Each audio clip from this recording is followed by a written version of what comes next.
Pas de flamme ni de bleu, blanc, rouge, mais une rose bleue. La rose, symbole détourné, dévoyé quand même. De la gauche, le bleu, symbole de la droite, tant mieux. Un nouveau logo, une nouvelle affiche. Marine Le Pen a inauguré ce matin son QG de campagne, rue du Faubourg Saint-Honoré, à 2 pas de l'Élysée.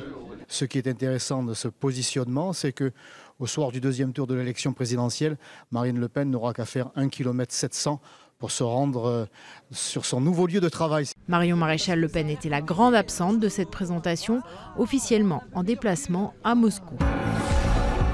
Manuel Valls. J'en ai assez de tous ceux qui, dans la vie politique, mettent en cause en permanence, oui, les élus locaux, oui, les parlementaires, oui, les membres des gouvernements, oui, les membres des cabinets ministériels. Continuons ainsi, épousons le populisme, mettons en cause les institutions, mettons en cause en permanence le président de la République, le gouvernement, le Parlement, les corps intermédiaires, les élus, les syndicats, la vie associative. Continuons ainsi et nous serons balayés par le populisme. En séance. Pourquoi avoir créé un méga fichier de données personnelles en catimini? Les sénateurs voulaient des explications. Bernard Cazeneuve est venu pour la 2e fois cette semaine leur donner des réponses. À l'issue de son intervention, Philippe Bas, le président de la commission des lois, a demandé la suspension de ce fichier.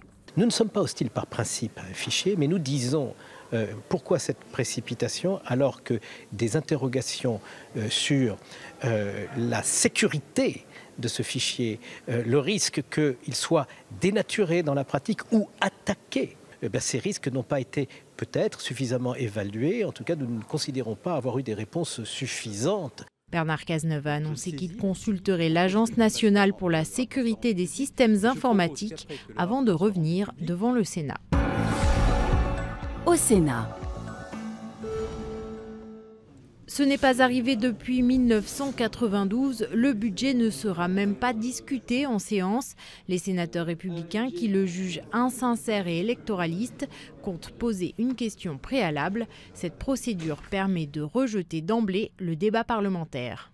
Ce budget, c'est plutôt la hotte de Noël du Parti socialiste et du candidat Hollande ou du candidat Valls. On verra bien à l'arrivée qui est candidat.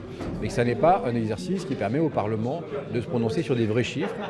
Pour les sénateurs socialistes, cette décision est irresponsable. Médias.